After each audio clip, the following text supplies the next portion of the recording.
Kamu mau negeri salah, begitu juga salah. Pusing-pusing jadinya. Begitu kurang, begini juga kurang. Bingung-bingung sedih buatnya. Musik tetap. Assalamualaikum Ibu, perkenalkan kami dari mahasiswa Lindra. Jadi kami kesini untuk melengkapi tugas mata kuliah Alketika kami. Jadi di sini kami tentang dampak makan gizi gratis terhadap mahasiswa, terus terhadap hubungan ekonomi juga. Terhadap siswa. Iya, terhadap siswa dan lingkungan sekolah juga. Di sini kami memiliki pertanyaan.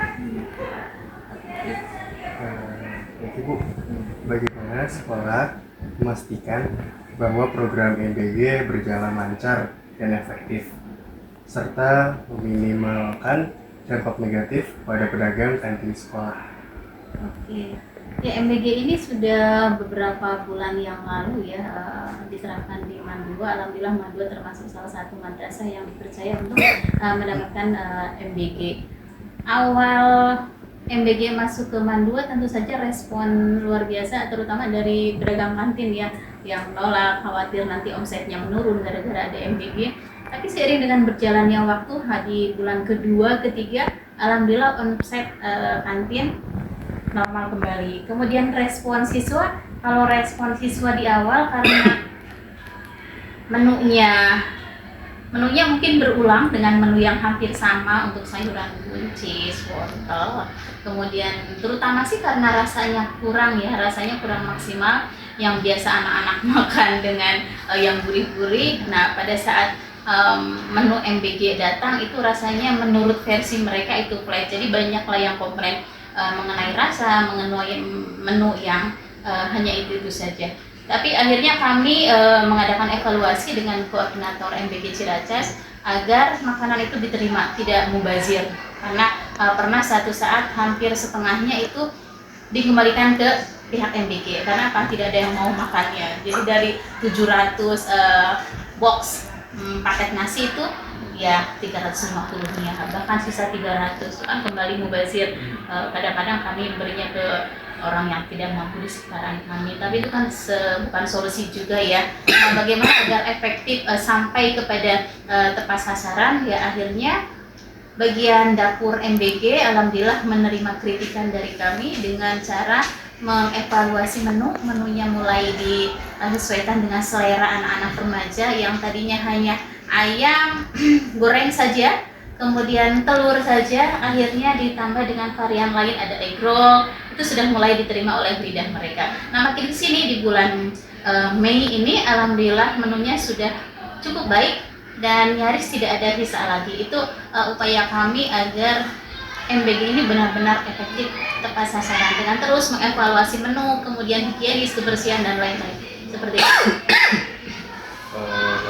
Terus bagaimana program MBG mempengaruhi hubungan antara sekolah dengan pedagang kantin sekolah, serta bagaimana sekolah menangani masalah yang mungkin timbul? Oh ya, itu tadi reaksi kantin sangat luar biasa ya. Bahkan kantin pernah memberikan usul kepada kami bagaimana agar MBG tetap berjalan di sini, tapi yang mengelola pihak kantin. Agar pihak MBG memberikan saja uang mentahannya saja, biar kami yang masaknya, itu aja. Ada usulan seperti itu, tapi kan ternyata tidak sesederhana itu ya. Di pihak MBG juga menurut koordinator ada banyak sekali pihak yang dilibatkan, termasuk pemberdayaan masyarakat sekitar yang masak itu adalah orang-orang di sekitar dapur tersebut dan yang lainnya. Jadi usulan untuk yang mengelola yang masak adalah pihak kantin tidak dikabulkan. Nah, agar kami program ini diterima oleh pihak kantin, kami terus melakukan sosialisasi bahwa MBG insya Allah tidak akan menurunkan omset mereka, dengan catatan ini sebuah tantangan. Jadi MBG ini adalah tantangan bagi pihak kantin, bagaimana agar pihak kantin ini memberikan item dagangan, menjualnya dengan lebih higienis, lebih bervariasi, kemudian dengan harga yang standar tetap dan lebih menarik sesuai dengan selera mereka. Akhirnya mereka menerima masukan dari kami, mereka mulai tertantang untuk melakukan memasak dengan yang lebih kreatif lagi mengenai penampilan makanan, kemudian menjual makanan kekinian tapi tidak sama dengan menu-menu MBG. Alhamdulillah sekarang omsetnya menurut kantin sudah normal kembali seperti itu. Terus menurut Ibu, apa yang bisa dilakukan agar program makanan bergizi ini tetap lancar dan tidak merugikan pihak manapun? Agar tidak merugikan pihak manapun, ada banyak sekali nyinyiran mengenai MBG ini ya, entah dari pengelolaannya, apalagi di awal-awal. Antisipasinya agar tidak merugikan banyak pihak, tentu saja sosialisasi itu sangat penting. Sosialisasi di awal bahwa MBG ini harus tepat sasaran. Jadi tidak kepada sekolah-sekolah yang sebenarnya sudah tidak butuh ke MBG karena sekolah ini termasuk ke dalam kategori menengah ke atas. Itu ada beberapa yang agak kurang tepat sasaran, termasuk ya banyak sekolah. Tapi kalau untuk sekolah yang memang butuhkan menengah ke bawah, ya pastilah apapun menunya habis. Saya dengar di sekolah-sekolah lain yang memang pas sasarannya itu tidak berkendala dan tidak merasa ada yang pihak dirugikan. Orang tua merasa senang mengurangi uang jajan anaknya. Kemudian orang tua juga sudah tidak perlu repot memikirkan sarapan karena sudah disiapkan. Kan ada di beberapa SD yang MBG itu datangnya pagi hari memang untuk menu sarapan gitu kan. Kalau di sini MBG untuk makan siang. Kemudian untuk pihak gurunya juga meskipun ada kendala mengenai distribusi. Nah, distribusi ini kan di jam-jam yang rawan masuk jam ke 7-8 ya. Artinya 1 jam kadang-kadang jam pelajaran kami terganggu. Itu saja kendalanya. KBN-nya terganggu 1 jam. Kalau untuk yang lainnya apakah dirugikan atau tidak? Sejauh ini sekolah tidak dirugikan, terbantu sekali. Saya wawancara ke beberapa siswa yang laki-laki terutama sangat membantu dengan varian menu yang seperti ini. Kemudian para pedagang sudah oke lagi, sudah tidak ada masalah lagi. Jadi alhamdulillah makin kesini setelah banyak sekali evaluasi, koordinasi kami dengan pihak MBG Ciracas sudah mulai normal lagi seperti itu. Terima kasih Ibu atas Sama-sama. jawabannya. Assalamualaikum warahmatullahi wabarakatuh. Waalaikumsalam warahmatullahi. Nama saya Muhammad Rizik dengan NPM 2024 14500405. Kami dari Universitas Indah Prasta PGRI. Kami akan mewawancarai Bapak Wakil Kepala Sekolah dari SMA 105 Jakarta. Dengan Bapak siapa? Pak Soleh. Dengan Bapak Soleh. Baik, Bapak, kami akan menanyakan beberapa pertanyaan tentang makanan bergizi gratis. Baik, yang pertama, bagaimana Bapak memastikan bahwa program MBG ini menjadi efisien di sekolah ini? Ya, Bapak mengatur waktunya itu menyesuaikan dengan jam pelajaran yang mendekati istirahat ya. Jadi 1 jam sebelum istirahat Bapak berikan MBG-nya. Nah, menjelang istirahat semua proses MBG sudah selesai gitu. Tempat-tempatnya sudah dikembalikan. Baik, selanjutnya. Ya, perkenalkan nama saya Aan Rehan Mufti Hamdani dengan NPM 2024 14500412. Baik, pertanyaan selanjutnya dari saya, Bapak, menurut tata usaha, apa yang bisa dilakukan agar program makanan bergizi gratis ini tidak lancar dan tidak merugikan pihak manapun?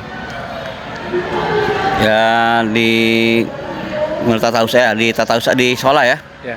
Ya, kita nggak tahu prosesnya yang jelas. Di sekolah kita kan menerima sesuai dengan waktu dan jadwalnya. Ya, sedangkan proses lainnya ya kita nggak tahu lebih jelas. Yang penting mudah-mudahan MBG ini yang pertama bisa bermanfaat untuk siswa kita semua ya, yang mendapatkan MBG. Proses-proses lainnya kan Bapak nggak tahu ya, proses masaknya dari mulai jam berapa dan sebagainya. Bapak nggak tahu. Yang penting Bapak minta di 105 itu jam paling lambat jam 11 sudah di sekolah. Di sekolah. Udah sekolah. MBG-nya. Nah. Baik, terima kasih, Bapak.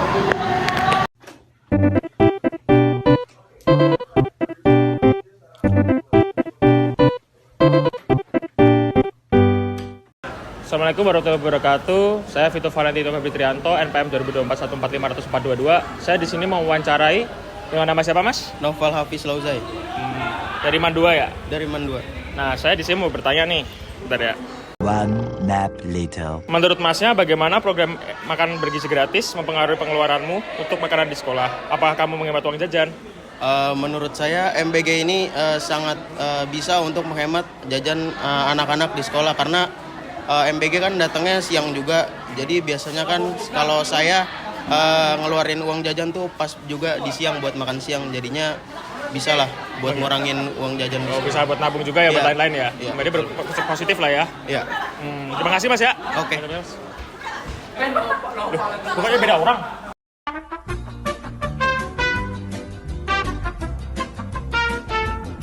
Perkenalkan, nama saya Muhammad Kevin dari Uindra. Saya akan bertanya kepada Mas siapa? Novel. Mas Mas Novel Hafiz Lauzai.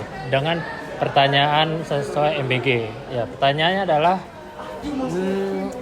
bagaimana, apakah makanan bergizi itu sudah mencukupi standar gizinya menurut kamu? Kalau menurut saya sudah lumayan mencukupi kebutuhan gizi karena kan biasanya lauknya tuh kalau nggak ayam atau nggak telur, kemarin juga sempat ikan. Nah menurut saya udah mencukupi lah, ada buahnya juga, nasinya juga. Cukup sehat ya berarti ya? Oke, terima kasih ya Mas. Assalamualaikum warahmatullahi wabarakatuh. Perkenalkan, nama saya Muhammad Faregi dengan NPM 2024-14442. Untuk pelajar, apa kamu merasa program MBG membantu mengurangi beban atas sekolah dalam penyediaan makanan yang harus? Biasanya saya sih sebagai presentasi nama MJM. Jadi sebenarnya nggak terlalu berdampak banget sih buat pengeluaran dari orang tua. Mungkin berdampaknya buat pengeluaran siswa saja. Kalau buat siswa A few moments later. Bismillahirrahmanirrahim. Assalamualaikum warahmatullahi wabarakatuh. Perkenalkan, nama saya Aan Rehan Multi Hamdani dari Universitas Indraprasta PGRI. Sini saya bersama dua siswi dari MAN 2 ingin mewawancarai seputar program makan siang gratis. Oke, pertanyaan nomor pertama. Bagaimana pendapat kamu tentang program makanan bergizi gratis di sekolah? Apakah program ini bermanfaat bagi kamu? Menurut saya pribadi ini sangat bermanfaat, jadi bisa menghemat uang pengeluaran kita juga yang biasanya dipakai buat jajan, beli lunch, bisa jadi diganti MBG. Oke, pertanyaan selanjutnya. Bagaimana program makan bergizi gratis mempengaruhi pengeluaran kamu untuk makanan di sekolah? Apakah kamu menghemat uang jajan? MBG ini sangat menghemat uang jajan kita karena kita biasanya ada uang jajan buat beli makan siang. Itu sekarang jadi kita bisa buat beli jajan lain atau kita tabung sendiri, jadi lebih hemat sih. Oke, dan pertanyaan terakhir, apa pendapat kalian berdua tentang pedagang kantin sekolah yang mungkin terkena dampak program makan siang bergizi gratis? Apakah kamu memiliki saran untuk mereka? Saran dari kita sih mungkin jajanannya bisa lebih bervariasi aja sih. Jadi kita bisa lebih tertarik buat jajan lagi lebih banyak. Juga yang lebih tren gitu kan, biasanya di sosial media ada jajanan-jajanan yang lebih ngetren. Mungkin dengan cara mereka mengikuti tren tersebut, jadi kita lebih tertarik sama dagangan mereka. Jadi begitu ya, sedikit wawancara dari siapa nama kalian? Taskia Nasya, Yumna Sakila. Terima kasih ya atas waktunya. Assalamualaikum warahmatullahi wabarakatuh. Perkenalkan, nama saya Muhammad Faregi dengan NPM 2024-14500-413. Di sini saya akan mewawancara pelajar dari sekolah MAN MTS 7. Bagaimana pendapatmu tentang program makanan bergizi gratis di sekolah? Apakah program ini bermanfaat bagi kamu?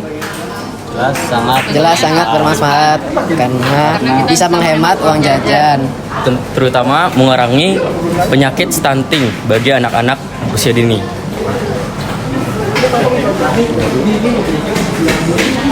Bagaimana program MBG mempengaruhi pengeluaranmu untuk makanan di sekolah? Apakah kamu menghemat uang jajan? Tentunya sangat menghemat karena sudah terganti oleh makan siang gratis. Ya, betul. bisa buat mie ayam. Apa pendapatmu tentang pedagang kantin sekolah yang mungkin terkena dampak program MBG? Apakah kamu memiliki saran untuk mereka? Mungkin bisa lebih bervariasi lagi makanannya. Untuk bervariasi makanan sampingan. Dim sama mentai. Baik, terima kasih. kepada siswa SMTSN 7 Jakarta. Sekian dari kelompok kami. Wassalamualaikum warahmatullahi wabarakatuh. Oke, assalamualaikum warahmatullahi wabarakatuh. Saya Muhammad Kevin Sakti dengan rekan saya di sini Muhammad Paneji. Kami dari Universitas Indah Prasta PGRI akan mewawancari teman-teman dari SMA 105 Jakarta tentang makanan bergizi gratis. Ya, kita mulai. Siapa namanya, Mas? Aku Raihan. Raihan ya. Aku Dinar. Aku Atar. Nah, pertanyaannya adalah bagaimana pendapat kamu tentang makanan bergizi gratis? Pendapat saya tentang MBG ini menurut saya bagus ya programnya karena bisa mencegah stunting dari sedini mungkin. Mencegah stunting ya. Oke, dengan Mas Dinar. Kalau dari saya tuh MBG tuh bisa menghemat uang kita untuk jajan gitu Pak. Jadi berhemat lah gitu. Bisa berhemat ya. Kalau dari saya selebihnya sudah sama Dinar dan Raihan ya. Jadi saya ya bareng kayak gitu. Sama ya jawabannya. Sama saya. Ya. Oke. Terus selanjutnya apa pendapatmu tentang pedagang kantin sekolah yang terkena dampak MBG? Apa kamu memiliki saran? Kalau saran dari saya sih untuk penjual di kantin lebih baik tuh sebelum MBG dimulai dia sudah mempromosikan duluan, kayak dibawa keluar lah, kayak dibawa gitu. Oke. Pendapat saya dari Dinar, menurut saya sih kantin tuh harus mengurangi bahan makanan biar anak muridnya pada beli. Oke, kalau menurut saya sendiri sebenarnya ibu kantin itu tidak terlalu terkena dampak ya untuk sekarang karena MBG itu makanannya makanan kering, makanan yang ringan. Kalau di kantin kan banyak makanan berat dan juga mungkin ibu kantin bisa lebih memberikan jajanan yang bervariatif gitu. Baik, pertanyaan terakhir ya. Ini MBG ini kita gimana sih yang sejujurnya aja ya? Gimana rasanya? Apakah ada kesalahan basi atau gimana gitu? Oke, mungkin dari pengalaman kami bertiga ya. Iya. Kalau dari saya sendiri sih terkadang buahnya itu kan terkadang ada jeruk juga. Itu jeruknya asam. Kadang juga lauknya ayam terkadang terlalu hambar atau terlalu keras. Atau mungkin ada yang lain nggak? Terus juga ayamnya tuh benar-benar bau amis ayamnya karena ya. Kalau dari saya sendiri sih dari sayurannya toge, contohnya itu togenya kayak sudah layu gitu lah, basi gitu pokoknya. Iya, terima kasih atas wawancara ini ya. Ini ada nilai sejujurnya dari MBG dari SMA 105 Jakarta. 3. Oke, assalamualaikum warahmatullahi wabarakatuh.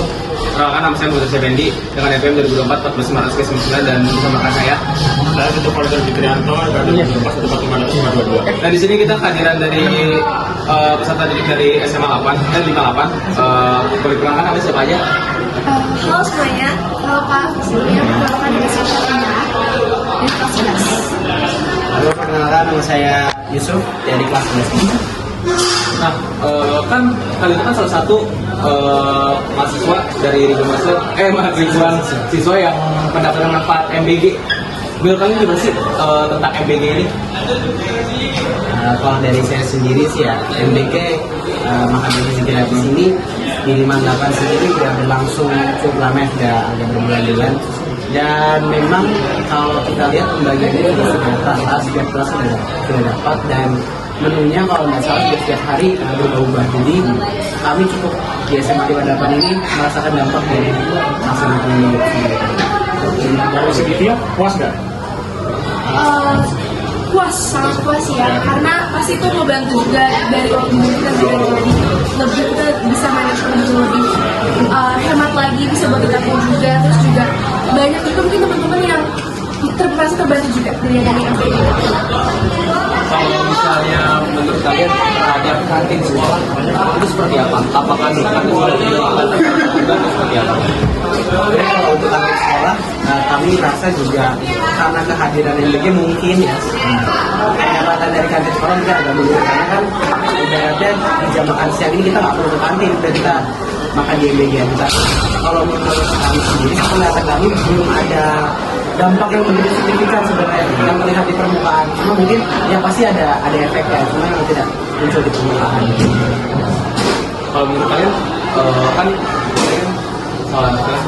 kan ada sedikit berdampak pada Ada nggak kira solusinya gitu? Solusi buat kantin? Sebenarnya Kak, karena kita MBG itu dapat jamnya juga yang cenderung siang ya. Kita kan ada istirahat di jam pertama dan juga jam kedua. Nah kebetulan MBG ini biasa datang di istirahat kedua. Jadi mungkin teman-teman di istirahat pertama masih ke kantin, masih belajar juga. Dan di istirahat kedua pun masih makan MBG. Jadi itu udah langkah yang bagus juga sih yang menurut saya, karena dengan adanya MBG juga nggak terlalu mengganggu kantin banget Kak, secara signifikan. ya, jadi itu dia keterangan dari